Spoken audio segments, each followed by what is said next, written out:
শোনো মুসলমান, হাদিসের কথা।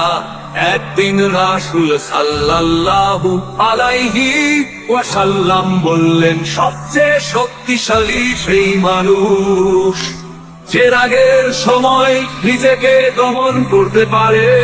কত গভীর শিক্ষা, হইচই হলো প্রকৃত বীরত্ব।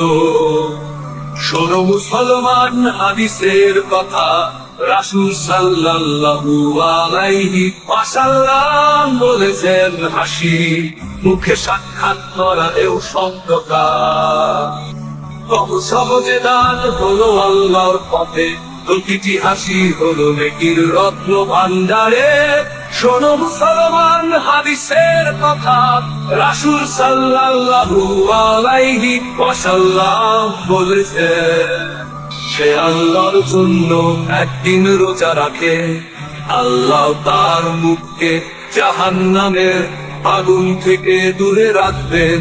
রোজা হলো ঢাল তাকওয়ার এক মহাস্কুল।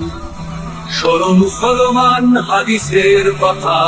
রাসূল সাল্লাল্লাহু আলাইহি ওয়াসাল্লাম বলেছেন, হাসি মুখে সাক্ষাৎ করা এও সত্যতা।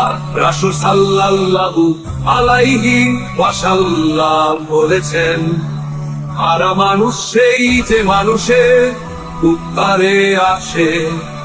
অন্যের জন্য বেঁচে থাকা হলো আসল জীবন।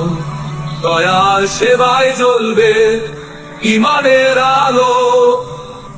শোনো মুসলমান, হাদিসের কথা। রাসূল সাল্লাল্লাহু আলাইহি ওয়াসাল্লাম বলেছেন, হাসি মুখে সাক্ষাৎ করা এও সত্যতা, এও সত্যতা, এও সত্যতা।